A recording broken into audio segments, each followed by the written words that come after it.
Okay, very well. Let's go ahead and try to have the conversation that we want to have today. So my understanding is that you guys have had the blessing of being able to participate in a series of talks with Father AP. And in those conversations with him, you guys have really talking about setting some foundations, right? And the approach to the spiritual life and how it is that within our spiritual endeavors, there's this idea of being able to also make sure that we are approaching it intellectually, spiritually, and that in the process of all of this, you guys have had some really philosophical conversations from what Father AP has shared with me. Today, God willing, I want to share with you guys a little bit of maybe an example of how it is that in the spiritual life, there really is, these tips and valleys that we see in the spiritual life, and how it is that there's a cycle that exists within a person's spiritual endeavor, that in this lifetime of trying to build a spiritual relationship with the Lord Christ and trying to be a Christian, it is absolutely normal for us to see different phases that happen. For us to be able to have this conversation, I want to share with you guys a passage from Scripture, and then we'll go ahead and have that conversation. So if possible, if you guys would allow me, I would love to share my screen, and we'll just take a look at that passage from Scripture. We'll take a look at Matthew chapter 13, if you guys want to open it with me. And I'll go ahead and share that screen with you in just a moment. All right. Here we go. Okay, so I'm going to be reading to you guys this very, very, very popular parable that we read several times in the liturgical life of the Coptic Orthodox Church.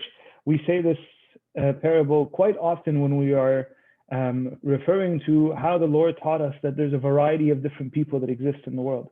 But I want us to approach this from a very different perspective. Instead of viewing this as a parable, and this is the parable of the sower, by the way. So we're reading together from Matthew chapter 13. And you guys will see for yourselves how it is that I believe truly that this parable manages to portray itself as an example of what happens within the very life of the Christian person. And you guys will see what I mean in just a second. So let's go ahead and start reading together. In the name of the Father, the Son, and the Holy Spirit, one God, Amen. And on that same day, Jesus went out of the house, and he sat by the sea, and a great multitudes were gathered together to him, and so that he got into a boat and sat, and the whole multitude stood on the shore. So first things first, let's make something very clear. When the Lord Christ is speaking in parables, I really need you to understand that he's speaking the language of the people. What do I mean by that? I mean that the Lord is constantly giving examples that the very simple layperson that is living within Jerusalem or within Israel at that time is capable of understanding the imagery that they can relate to. So he's speaking to them in examples that are very common to them, examples that are very approachable, examples that they can relate to in a great way. And so this very example of a person who is a sower, who works on farmland, who is dealing with different types of ground, who is out there planting seeds, this is something that they can imagine because everybody has someone in their family that's doing this. Most people have experienced this for themselves. And so when he's speaking to them, he's speaking in language and with imagery that is extremely accessible to them. So to us today, this might be foreign. To us, this might seem primitive, but we have to try to hear it the same way that those people heard it. And if we hear it within the same framework, the same context that he spoke it in, we have a much better chance of being able to personalize it the way that they managed to personalize it. So he gives them the following parable. He says, then he spoke many things to them in parables, saying, behold, a sower went out to sow. And as he sowed, some seed fell by the wayside, and the birds came and devoured them. Some fell on stony places, and when they did not have much earth, and they immediately sprang up because they had no depth of earth. But when the sun was up, they were scorched, and because they had no root, they withered away. And some fell among thorns, and the thorns sprang up and choked them. But others fell on good ground and yielded a crop, some 100-fold, some 60, and some 30. He who has ears to hear, let him hear. So let me just make something very clear for the sake of our conversation, okay? You have to understand that when he was dealing with people who were farming, they could relate to what it is that what he's saying, because those same types of grounds that he is speaking of, they can visualize, they see it within their own plot of ground.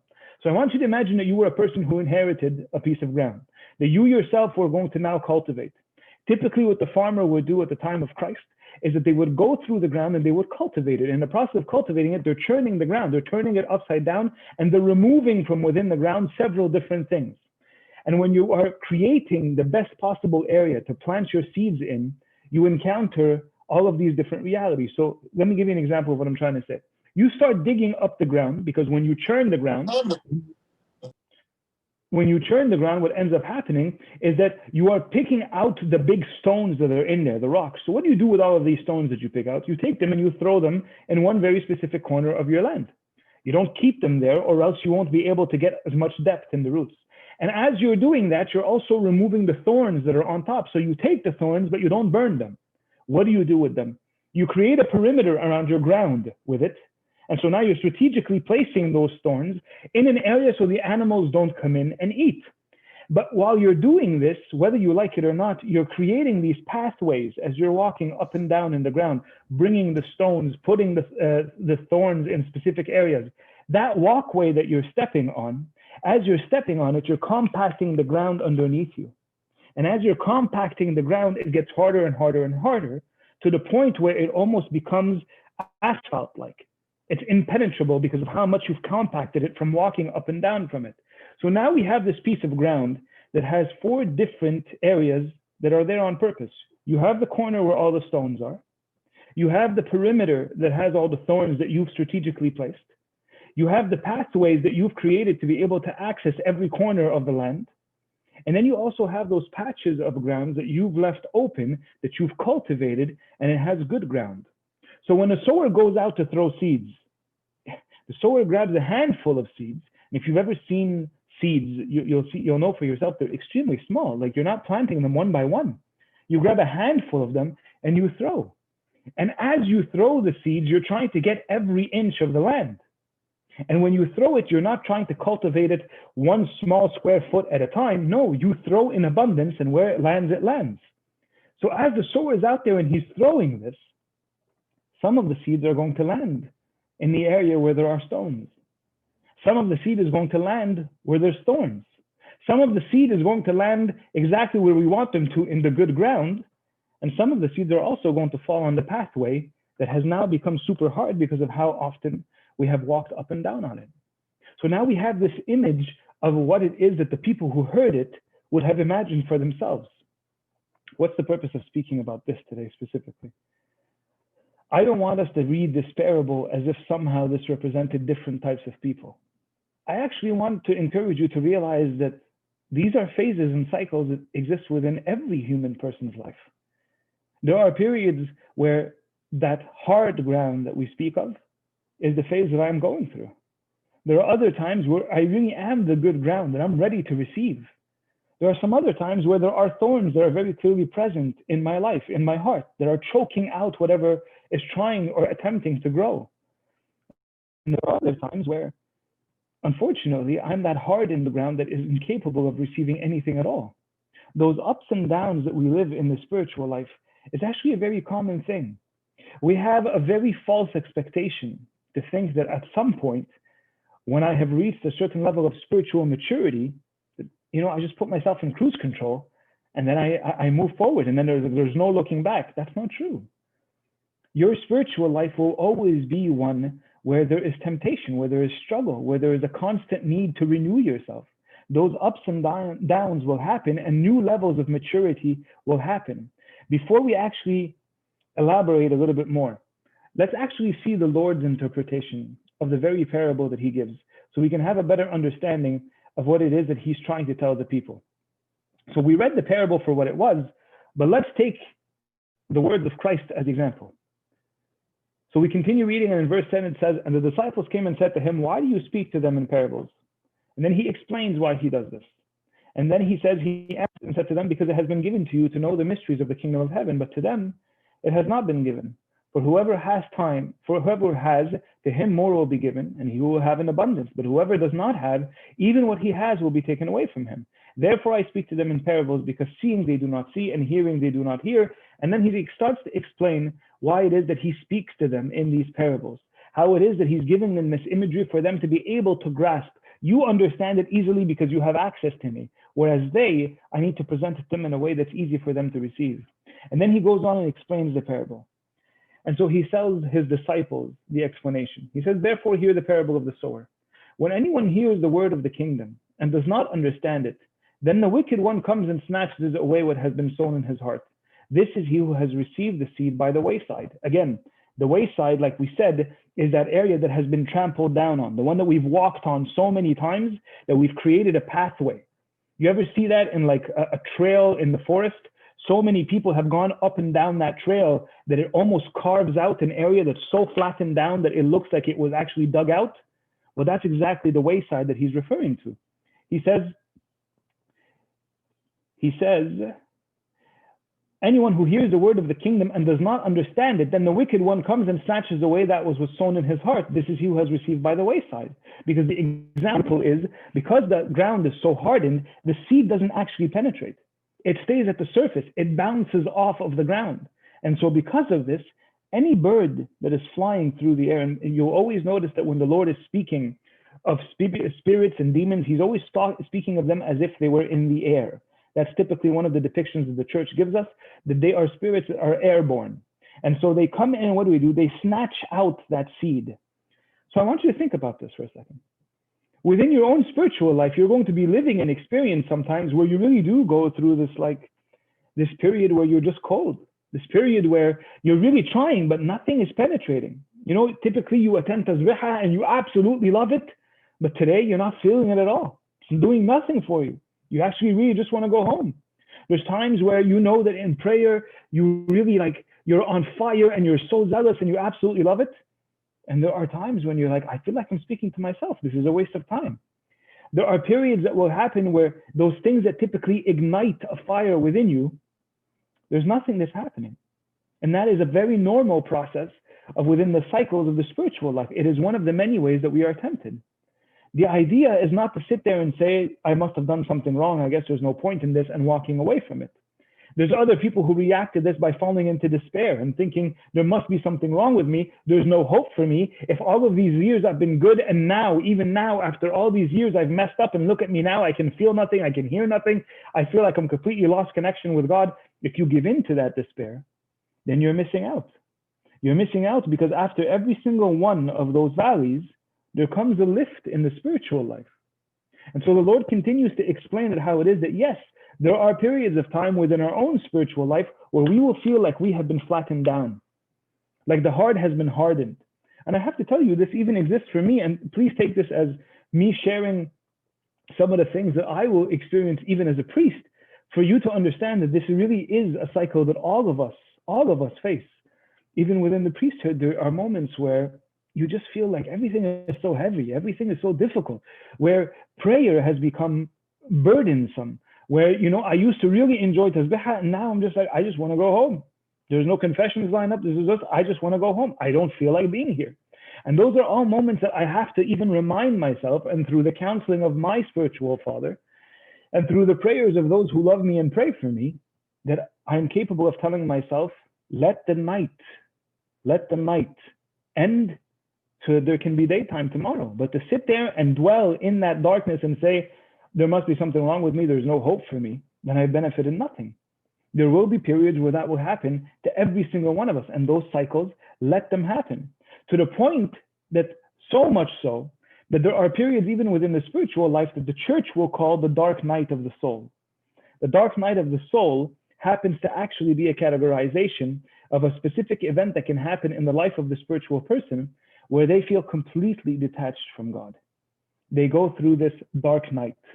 What is this dark night? Where they feel like they are alone, where they can't see anything around them, where there's almost a feeling of abandonment. And some of the spiritual elders of the church, especially the Desert Fathers, they'll speak about this whole idea of how it is that sometimes this is actually therapeutic.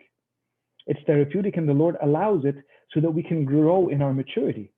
Because if I only come to God when things are really like going well, and, you know, rainbows and butterflies and bunnies and chocolates and all of those great things, and I feel so warm and fuzzy inside, then you have to ask yourself the question, are you capable of still coming to him when you're not getting that?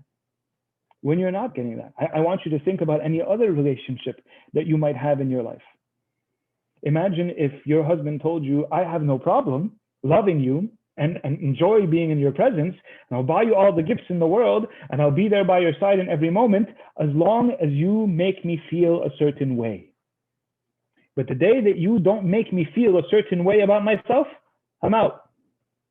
What is that? What kind of love is that? What kind of relationship is that? Here we are speaking of unconditional love, and we're putting conditions on when I show up and speak to God? And that's not fair. There is a spiritual maturity that is required where am I capable of enduring, of standing before Him, bringing myself into His presence, even when I don't feel like it? Because let me tell you, in other committed relationships in your life, you will be required to do the same. There are days where after a very long day, and if you ask some of the parents that are on the call, I am sure they'll be able to relate to this. I love my children. God knows I love them with all my heart. But there are days where I don't want to be dad tonight. I want to disconnect. But what do you do? What do you do? Am I going to sit there and tell my kids, tonight you're orphans, I don't know you? No, of course not. Of course not. I have to, regardless of how I feel about it, regardless of how fatigued I am. You know, there's some people who say, well, if you don't do it with, good intention in your heart, then you shouldn't do it at all. Forgive me, but that's garbage. That's garbage. This whole all or nothing approach doesn't fit into the spiritual life. No, Habibi. Go present yourself to God, even when you don't like it, even if you're frowning, even if you don't have a good stature. Go and do it. Why? Because that's where you need to be. This whole idea of, but I don't like doing it unless I really want to, Abuna. What you're really saying is you don't feel like doing it. Like this whole idea of like, I have to feel it in order to mean it. No. I have to be able to do with God what I do with my wife, what I do with my children, where, listen, I really would rather be somewhere else, but I'm choosing to be with you. I don't feel like being here at the moment. Everything around me, every external circumstance is making me feel like I would rather just like binge on Netflix. I really would rather do that tonight. But here I am. Here I am. When you feel the hardness of your heart, just like the wayside that has been like pounded down, don't ever forget that just a few feet away, you have the good ground.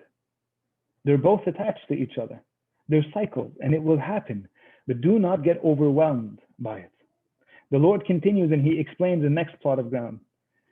He says, but he who received the seed on stony places, this is he who hears the word and immediately receives it with joy. Yet he has no root in himself, but endures only for a while. For when tribulation or persecution arises because of the word, immediately he stumbles. And this is a beautiful example. Why? Because this is a person who, while there's good ground on the top, right? It doesn't go very deep. The moment the seed is received, it's those first couple of inches, it's super well received, it sinks in, it starts to grow just a little bit, and then immediately, after you pass like that superficial mark, so it starts to go a little bit deeper, it hits stones. And then no roots can grow. And so whenever it actually tries to grow, it immediately falls over. You know what this is like? And this is another cycle. This is like me being a youth, your age, who I would go to these conventions and I would come out of these conventions like, I'm a Jesus freak. I love Jesus. I want to speak to Jesus. I want to be Jesus. Like Jesus is everything. I love Jesus, right? I come out of these conventions and He's my everything. And within 48 hours, I'm gone. I'm totally back to being myself. Totally being like, and then you remind me, oh, but do you remember what the speaker said about this? Absolutely. It was amazing. It was lovely. No change. This is what I like to call the December 31st effect. You know what the December 31st effect is? How many times have you made a New Year's resolution? You have good intention. You have good intention. I'm going to change this. I'm going to change that. This is the new year, new me. I'm going to start doing that. I'm going to lose some weight. I'm going to stop this habit. I'm going to start this habit, all that wonderful stuff, right? And within 8 days, you know, you're in the lineup for ordering McDonald's and you're binging and you're gaining weight. And maybe that's just what I do. But regardless, all of this to be able to say what? These cycles exist even within the spiritual life. And they have existed for me, where I have every intention of wanting to grow and there is good ground, but the problem is that it's superficial. It's superficial. Let me give you an example of this. I love tasbihah. This was totally me when I was in college. I love tasbihah. I wanted to go every single Saturday. But if one of my buddies called me and told me, I'm not feeling like it, I think I'm going to stay home and watch the game. Immediately. I'm dead. You just pulled the plug on me. Well, if he's not going, I don't want to go. What does that tell you? Does it mean that I don't love tasbihah? No, I do love tasbihah, and I really did love tasbihah, and I would attend it every single week. But there wasn't any maturity. There was no depth to my love for tasbihah. It wasn't one of those things where I was like, I'm going to go regardless. I'm going to go no matter what. No, there was conditions attached. I was more encouraged to show up when everybody else was there. You know where else we see this? When we want to attend meetings. Hey, are you going to the meeting tonight? Hey, are you going to Bible study? Hey, are you going to join on the Zoom? Why are we doing that? Because I want to feel encouraged. I want to make sure I'm not the only one. I need to pray and ask the Lord to grant me to not have those conditions, but rather to want to pursue regardless of who's going to be there, right? There's other examples of how it is that in my own cycle of spiritual growth, that these stones are there. Again, another great example of this is, I'm going to give you an example of me even now as a priest, just to let you know that the cycles, they exist regardless of where you are in your spiritual life. There was a period of time where the only thing I wanted to do was listen to sermons. I wasn't into reading. Don't give me a book to read. Give me something I can listen to, right? And so I'd listen, and I had no problem, but the listening came with conditions. I listen in the car when I'm stuck in traffic. I'll listen when I'm standing in a line somewhere and I have nothing else to do. But to tell me to take dedicated time and do it, no. Like, again, there was a superficial aspect of the kind of knowledge I wanted access to. And then when I joined the priesthood, I was introduced to the patristic fathers. Unfortunately, I didn't really know that they were out there before that. So when I was exposed to the fathers of the church and the canons of the church and the doctrine and the wealth and the depth of all of these teachings, I like devoured it. I went into it full-fledged. I absolutely, like, it was me discovering that in the basement of my house, there's like a candy store. I'm like, where have you been? Like, I was so happy to discover this, right? So I dug it all up and I ate it all up and it was amazing. And then at some point, I hit a wall. I didn't want to read anymore. I was tired. So I went back to the cycle of send me something to watch, send me something to listen to. I'm not into reading. But there was a period where all I wanted to do is read. These cycles will happen regardless. I just have to know what cycle I'm in order to motivate myself and say, it's okay, even this will pass. Right now, I'm in a slum where I read so much in order to prepare sermons that it's difficult for me to read for my own personal benefit. So my father of confession has been eagerly encouraging me to say, no, stop reading only in order to prepare for others and read for you to benefit. Why would my spiritual father tell me to do that? Because he's trying to break the current cycle that I'm in. He's encouraging me to tell me you have to be eager and zealous to grow yourself, because he's identified that what's happening right now is you're in the superficial phase. You're ready to receive. You're not going deep. Go deeper. Go deeper. That's what the stones are. I can only go deeper if I remove those stones. Sometimes a stone is slothfulness. Sometimes the stone is laziness. Sometimes a stone is the social aspect of who's attending and who's not attending, and so on and so forth. The third kind of ground, and the Lord explains it, he says the following.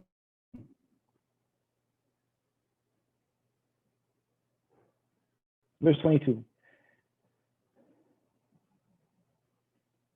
Now he who receives seed among the thorns is he who hears the word, and the cares of this world and the deceitfulness of riches choke the word, and he becomes unfruitful. So this is really interesting, because to me this one means that there's actually growth.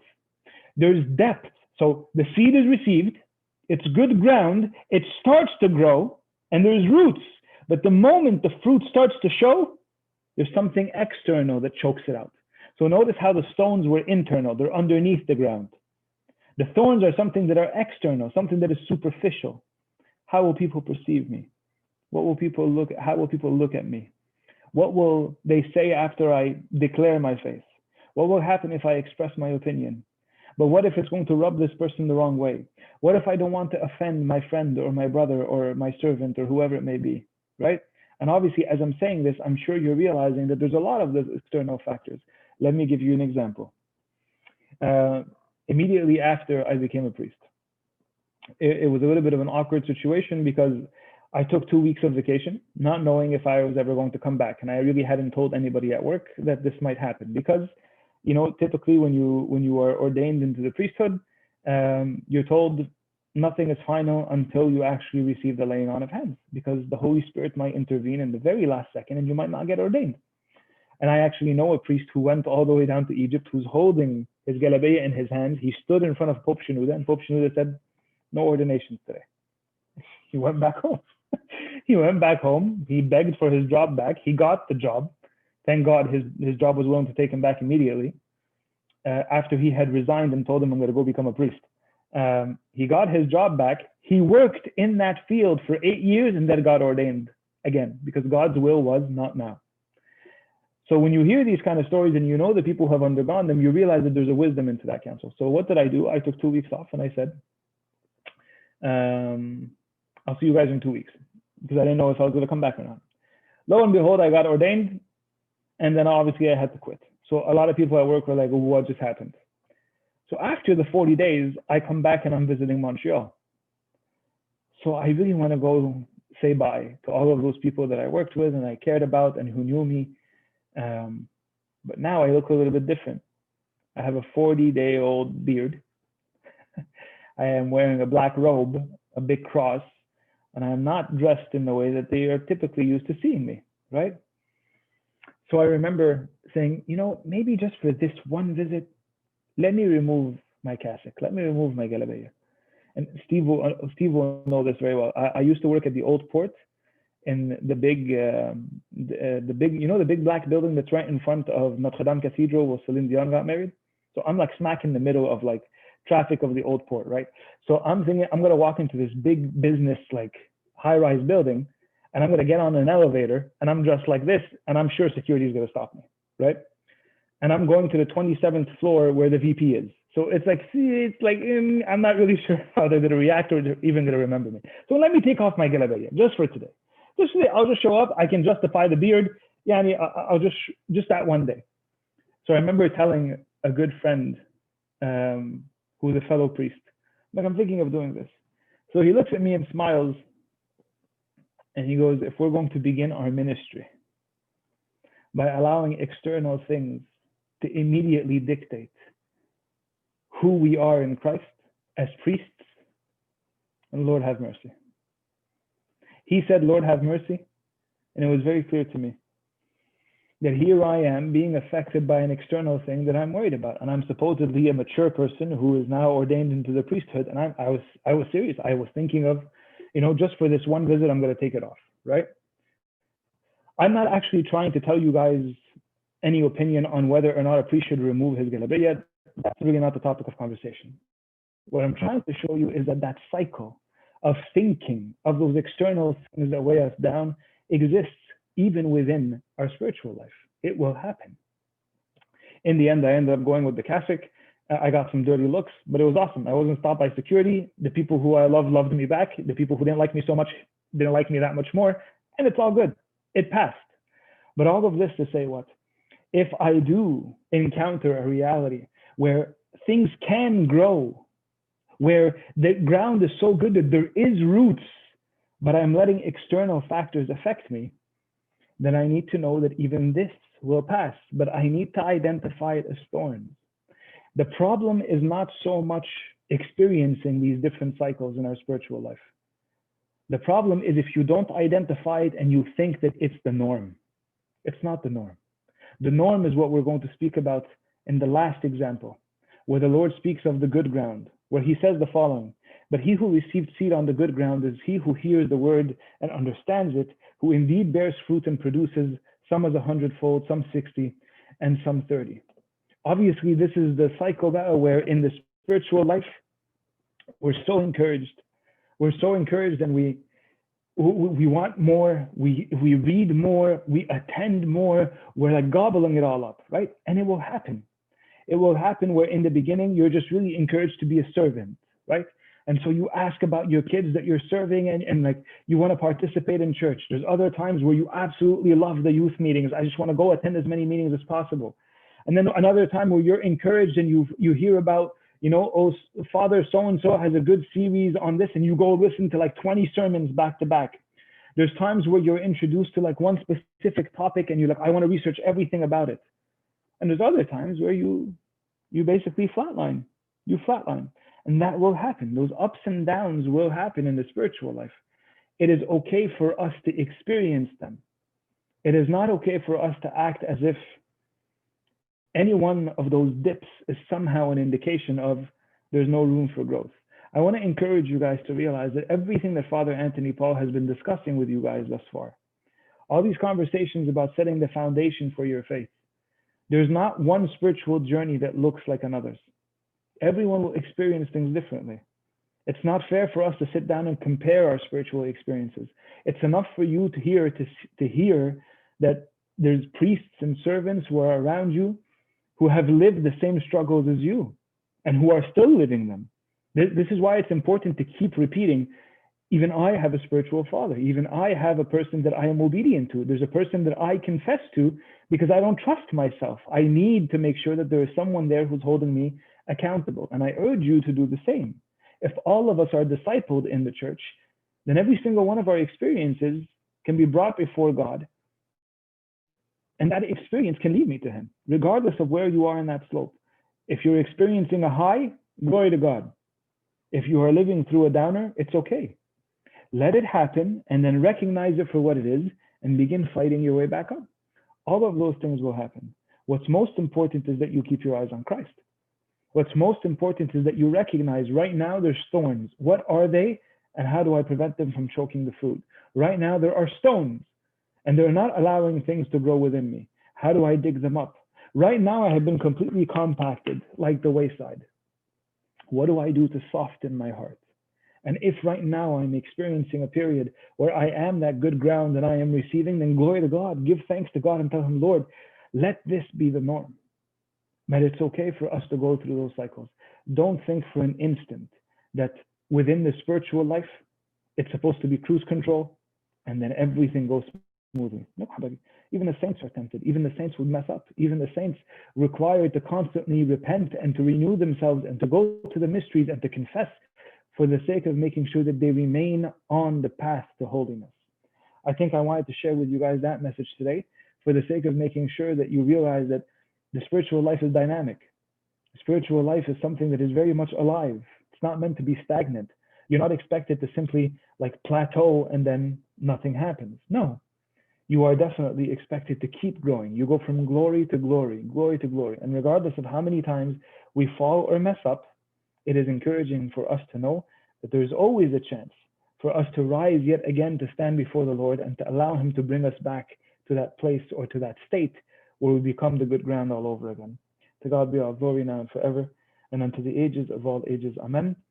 I said in the beginning that I wanted this to be somewhat of a short conversation for the sake of asking all of you to please feel free to ask any questions or comments, anything at all that you've heard, even from Father Anthony Paul over the last several weeks, anything at all that you guys have discussed that you want to open up, that you want to ask questions on.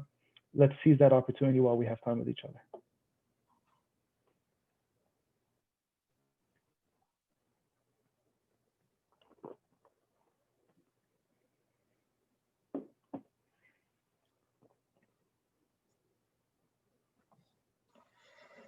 Thanks, Abuna. One of the, I don't know if it's an obstacle, but one of the challenges that we have here, at least, is I'm not so sure we have although in theory, I think we understand and grasp those cycles and realize they exist. We may be lacking our willingness or ability or desire to have spiritual guidance that can help us navigate through those cycles. Mm-hmm. So maybe, although a little bit off tangent, but maybe you can speak to us on how to gain that willingness or desire to seek out spiritual guidance to help us navigate through those challenging times and redirect us back onto the path of the good soil. Very, very good question. First things first, let me make something very clear.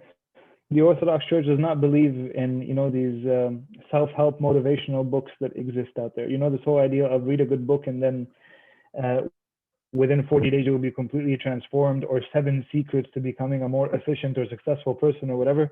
That's really good in the corporate world. They're just trying to buy your money.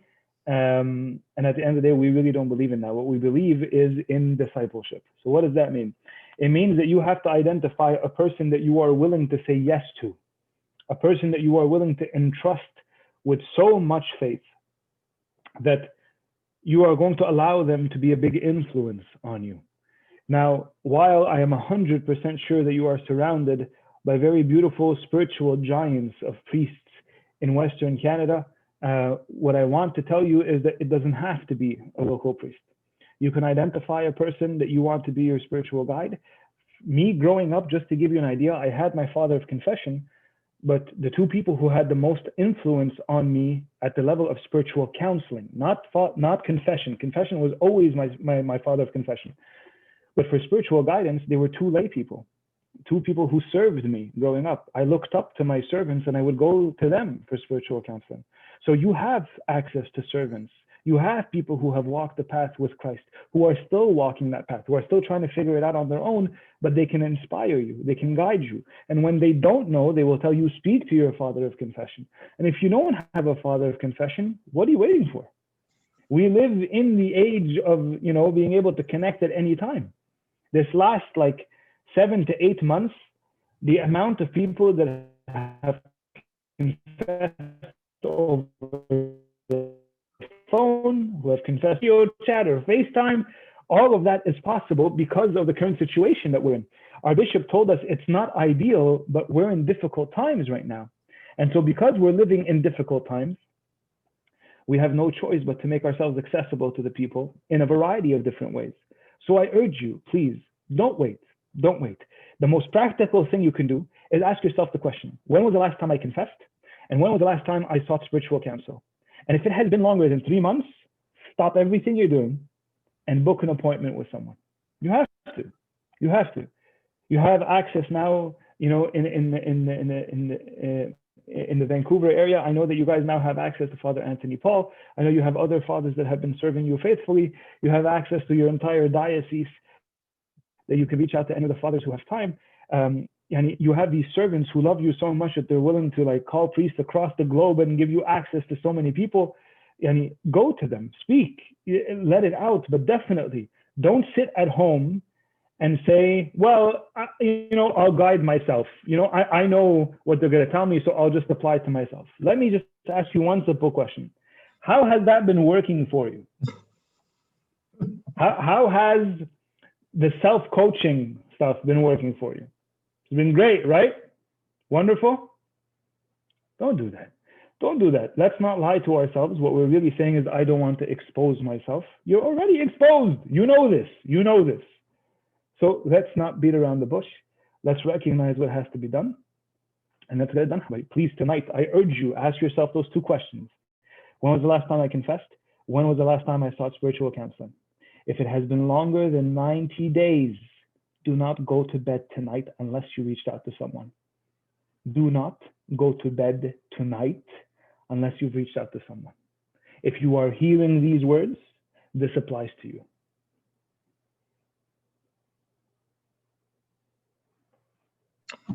Thanks, Abuna. I think we got a question that came up on the chat as well.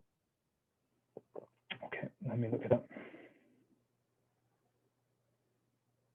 The key point is to keep your eyes on Christ, and beyond that, it's all unique. Can you help us share, articulate that objective truth with others?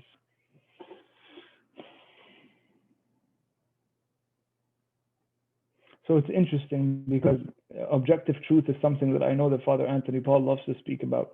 It's sort of his slogan. If he can get it tattooed to his forehead, he would. But at the end of the day, I think the one thing about objective truth that we have to come to terms with is that people believe in truth typically. Where people have difficulty with objective truth is when you tell them, where does it come from? What is the standard of that truth that you say exists? Because if it is us, then we have a problem. It's not objective, it's subjective. Because humanity and culture and communities will come and go, and history will impact us, and it can't be us. So if it's not us, what is it? If it has to be something that is greater than us, then you are pointing to a deity. You are pointing to someone who is an intelligent creator, someone who is the source of that truth. You'll notice that when the Lord Jesus speaks, he doesn't say, I am truthful. He doesn't say, I am trustworthy. What does he say? I am the truth. I think to bring someone face to face with the teachings of Christ is sometimes the most practical thing we can do. I do not worship a man who says, I figured out a good recipe for a good moral standing. I do not worship a man who was just a good, moral teacher. There's a very big difference between Jesus and Gandhi. Gandhi was a great moral teacher, a man who I believe is probably more Christian than some Christians. And yet, Gandhi would never dare say, I am the truth. Our truth has to have a source. And we have to ask the question, who is the author of that truth? And so when we say, how do we articulate or communicate that to people? I don't think it has to be much more complicated than saying, I believe that the truth is found in a person. And that person is the Lord Jesus Christ, who is the Son of God, who is the second person in the Holy Trinity.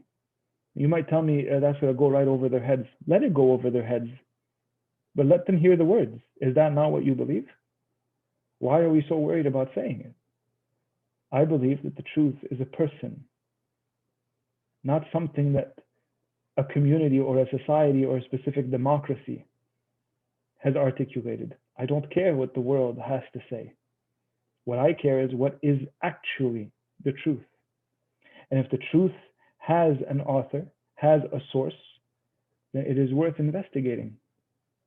The real question that we should sometimes ask people is, if there was an objective, an absolute truth that you did not know about, that you actually believe the complete opposite of, would you want to know it? Or would you rather stay believing your lie? 99% of the people would say, no, I would love to know the truth. I wouldn't want to believe a lie. So if the truth was accessible to you and you wanted to know it, you would want me to share it with you, right? 99% of the people will say yes. There's only 1% of people that's actually honest that would say, no, I don't want to know it. You know those people who believe in those three monkeys, the whole see no evil, hear no evil, speak no evil? You know that motto of life? There's only 1% of people who say, no, I'm good. Don't tell me anything, because as long as I don't know, ignorance is bliss. 99% of the people tell you, of course, I would want to know if I'm living a lie. And here we are saying, I believe in the truth. I know the truth.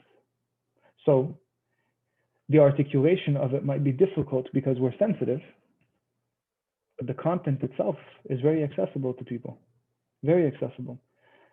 So Mark Anthony, I know you're asking a very loaded question. I think that could be a topic on its own.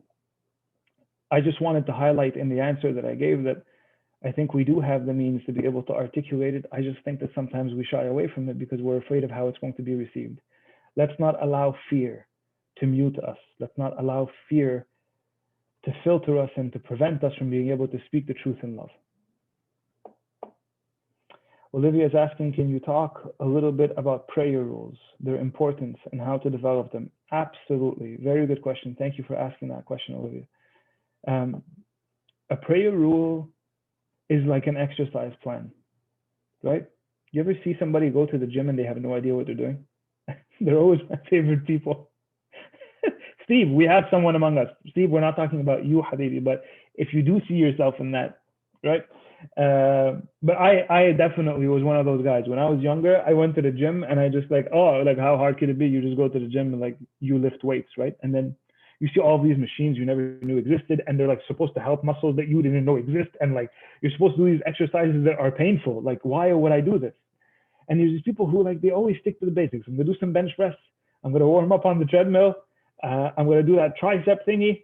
And then the rest, I really don't know what to do with. And there's other people who will spend more time in front of the mirror checking to see if those 10 reps actually did something Thanks, Steve. You're awesome. Um, those people who will spend more time in front of the mirror than actually doing the exercise? What I'm telling you is the spiritual canon or the prayer rule is the exercise plan. It's where it tells you this is what you are going to do. This is what you can handle, but at the same time, it will challenge you. Because if it doesn't challenge you, there can be no growth. The same way that if I go to the gym and all I lift is 5-pound dumbbells, it won't grow. Nothing will grow. I need to exert energy, but I also don't want to cripple myself in the process. I need someone who has experimented in the spiritual life to give me that canon. And then that canon is meant to also be dynamic. Where after following it for 6 months, 9 months, a year, 2 years, that I can then go back to my spiritual father and say, I've been doing it now and I want it to grow. So he adds to it. It's good. You've been doing your Akbiyah. I want you to do the Jesus prayer. You've been doing the Jesus prayer. I want you to start praying some tasbihah. That's wonderful. I want you to start spending some time in silence, in front or in the presence of God. That spiritual canon is catered for every single person, the same way that an exercise plan is catered for every single person. And the purpose behind it is for us to realize that, yes, it's supposed to be challenging, but it's also supposed to help me grow in my relationship. And just like exercise plans, you don't always see the fruit of it. Many people who exercise and who lift weights, they don't see that the muscle mass is growing. We think, it's only successful if I start having bulging muscles. No, that's not the way it works. That's not the way it works. You ask anybody who's ever tried to have a six-pack before, it's working. The muscles are actually hardening. They're growing. But we got to do something about the 4 inches of fat that you have in front of them that are preventing us from seeing them. That doesn't mean it's not working. And so we get so upset, how come I don't see it? You don't need to see it. There can be results without you seeing it. We just have to endure patiently. So Olivia, to answer your question, the importance of it is absolutely crucial. Without a prayer rule or without spiritual guidance or a canon that is given to you, then there's no difference between me and that guy who goes to the gym, who stares in front of the mirror, and who hopes that the membership itself is what's going to help him somehow lose the weight or somehow gain the muscle. Mark saying, no fear, I just want to be able to represent my faith as best as possible without misrepresenting it. Thanks, Abuna. God bless you, Mark. Habib. John, I'm assuming that definitely me is the mirror guy. Thanks for publicly confessing, dude. Now we know. I have something that I want to ask Abuna. Yeah. We know that Christ is very, very careful with every word that he uses. In the shallow ground case, he says that there was joy at first, but in the good ground or in the good soil, he didn't say joy at first. So I just wanted to know why, and if there were times when I do feel that spiritual high or that joy when I hear something, when I hear a sermon or when I pray, is that a good sign, bad sign? What is that joy there? I don't think that's so. It's a very good question, and you're very observant because I didn't pay that much attention to it. But I do appreciate you asking. I'm actually just looking up what that word is very quickly. What verse are you looking at?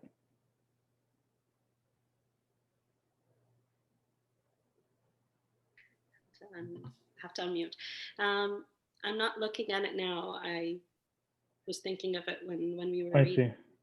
I see. But it's okay. It's the one with the shallow soil. He receives it with joy. Okay, got it. Joy. And then the one with the good soil, there was no mention of joy. So I'm wondering why he mentions it in one and not the other, right? And is that like a good sign, bad sign? I think the Lord is just painting a picture of what that process actually looks like. You ever let me give you a very different example.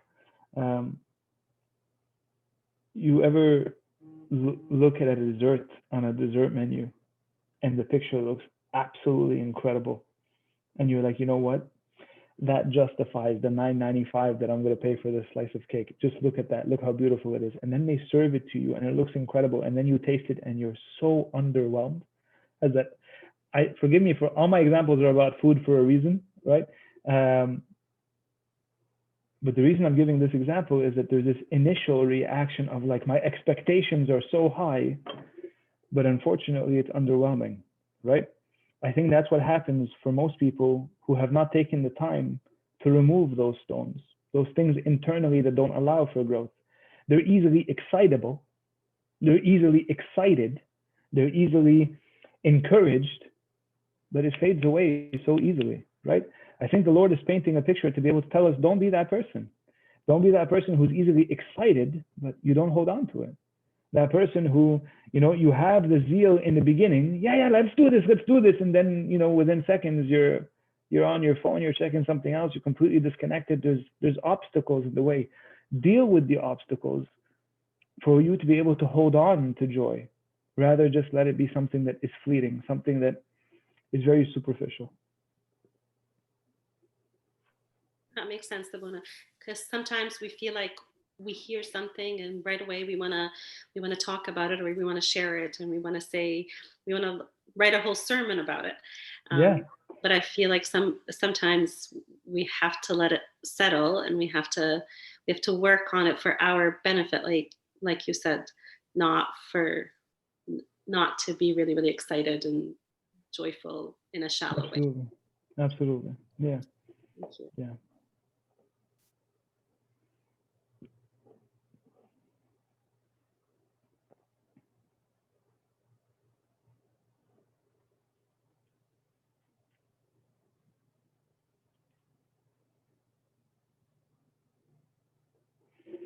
Well, on that note, I think I've talked you guys all out. It's always such a blessing to be with you guys.